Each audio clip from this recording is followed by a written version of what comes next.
Copper pipe चोरीचा छडा लागला असून सुद्धा चोरांची नावे देण्यास सिव्हिल हॉस्पिटल प्रशासनाने केली टाळाटाळ. राज्य प्रवक्ते संतोष पाटील. मागील 2 ते 3 महिन्यांखाली पद्मभूषण वसंतदादा पाटील शासकीय रुग्णालय सांगली म्हणजे सिव्हिल हॉस्पिटल या ठिकाणी कॉपर पाईपची चोरी झाली होती.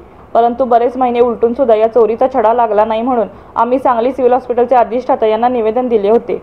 यामध्ये नमूद केले होते की 8 ते 10 लाख रुपये किमतीची महागडी कॉपर पाईप चोरी झाली आहे, परंतु याची दखल कोणीच घेतली नाही व आपणास चोर का सापडत नाहीत असा प्रश्न केला होता व लवकरात लवकर याचा शोध लागला पाहिजे असे सांगितले होते.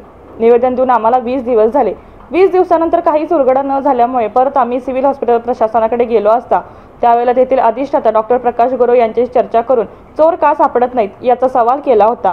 यावर त्यांनी उत्तर दिले की सांगली सिव्हिल हॉस्पिटलमध्ये कॉपर पाईपची चोरी केलेली चोर सापडले आहेत, परंतु आम्ही त्यांची नावे देऊ शकत नाही असं त्यांनी सांगितलं होतं. यावर आम्ही काहीतरी काळेबेरी आहे म्हणून आम्ही हे निवेदन सांगलीच्या पोलीस अधीक्षक व पालकमंत्री यांना देणार आहे असे सांगितले होते. त्यावर सिव्हिल हॉस्पिटलच्या अधिष्ठाताने डॉक्टर प्रकाश गुरव आम्हाला सांगितले की तुम्ही पोलिसांना भेटा, परंतु आम्ही नावे देणार नाहीत असे सांगितले. म्हणून आम्ही सिव्हिल हॉस्पिटलच्या प्रशासनाला प्रश्न करत आहोत की यामागे आपलाच काय हेतू होता का, या चोरीमध्ये आपली हिस्सेदारी आहे का असाही प्रश्न केला होता. हे लवकरात लवकर स्पष्ट करावे अशी माहिती राज्य प्रवक्ते माननीय संतोष पाटील यांनी सिव्हिल हॉस्पिटलच्या प्रशासनाला प्रश्न विचारला. या वेळेला प्राचार्य नंदकुमार सुर्वे, मनोज कांबळे, खुद्दबुद्दीन मुजावर, महेंद्र शिंदे, प्रथमेश शेटे, सतीश शिकलगार, प्रताप पाटील व अनेक जण उपस्थित होते. यावेळेला सर्वांनी सांगली सिव्हिल हॉस्पिटलच्या झालेल्या चोरीबाबत व सापडलेल्या चोराबाबत प्रशासनाला जाब विचारला की चोरीतील चोर सापडून सुद्धा आपण नावे का उघड करत नाहीत.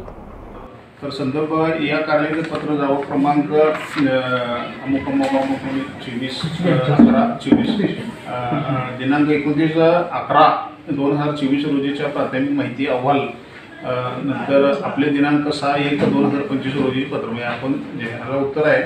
माननीय महोदय, उपरोक्त विषयाचं अनुसरून रुग्णालयातील 100 बेडेड इमारतीचे नूतन करण्याचे काम गेल्या 2 वर्षांपासून सुरू आहे. सदर इमारतीमध्ये 8 कक्षातील ऑक्सिजन पाईप, सक्शन पाईप व दिनांक 24/11/2024 रोजीच्या पाहणीमध्ये चोरीस गेल्याचे निदर्शन आलेले आहे. या अनुषंगाने सदर प्रकरणाची सखोल चौकशी करण्यात आम्ही संदर्भ क्रमांक 1 अन्वय समिती गठीत करण्यात आली आहे. आता समिती जी आहे ती लोकल कमिटी आहे, जरा आम्हाला त्यांची माहिती द्या.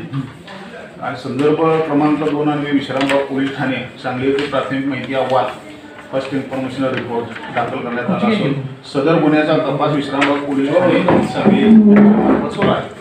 फक्त आता यांचं काय म्हणणं आहे की मला शासकीय रुग्णालय सांगली म्हणजे सिव्हिल हॉस्पिटल या ठिकाणी आम्ही या हॉस्पिटलमध्ये चोरी झाली 2 महिन्याखाली, तर त्या चोरीचा छडा लागत नव्हता म्हणून दिनांक 6/1/2024 रोजी या ठिकाणी अधिष्ठाता सिव्हिल हॉस्पिटल यांना एक निवेदन दिलं आम्ही की कॉपर पाईप चोरी झाल्याबद्दल काय झालं म्हणून. तर आज आम्ही या ठिकाणी सरांना परत येऊन विचारलं तर गेल्या 15 दिवसाखाली आम्हाला पत्र दिलं, तर त्याचा काय पाठपुरावा केला तर त्याने आम्हाला आज एक महाराष्ट्र शासनाचं म्हणजे सिव्हिल हॉस्पिटलचं एक पत्र दिलं आहे. आणि या पत्रामध्ये त्याने असं सांगितले की पोलीस स्टेशनला ह्याचे चोर कळाले आहेत, त्यांना अटक पण झाली, परंतु त्यांच्यावरती गुन्हा दाखल झाला नाही. जोपर्यंत अटक झाली ठीक आहे, पण गुन्हा का दाखल केला नाही असा आमचा एक सवाल आहे. कारण जो चोरी असते त्या चोरीचा छडा लागल्यानंतर त्याच्यावर गुन्हा दाखल व्हायला पाहिजे चोरीचा, त्याची रीतसर FIR करून ते सर्व वर्तमानपत्रात द्यायला पाहिजे. ते आत्तापर्यंत का आलं नाही असा आमचा आज सवाल आहे. तर त्यांनी आज आम्हाला दिलेल्या पत्राच्या अनुषंगानं आम्ही सांगलीचे जिल्हाधिकारी व SP साहेब पोलीस अधीक्षक यांना आम्ही आज पत्र देतोय की ह्या चोरीचा छडा लागलेला आहे, परंतु त्या चोर आहेत त्या चोराचा नावं निष्पन्न झाली नाहीत, त्यांच्यावर गुन्हा दाखल झाला नाही. तर आमची यापुढचा लढा असणार आहे की त्यांची नावं घोषित करा, त्यांच्यावरती झालेला गुन्हा दाखल करा आणि जी काय पाईप चोरी झाली आहे त्याची रिकव्हरी करा असं या ठिकाणी आम्ही आज अधिष्ठाना सांगितलेलं आहे. धन्यवाद.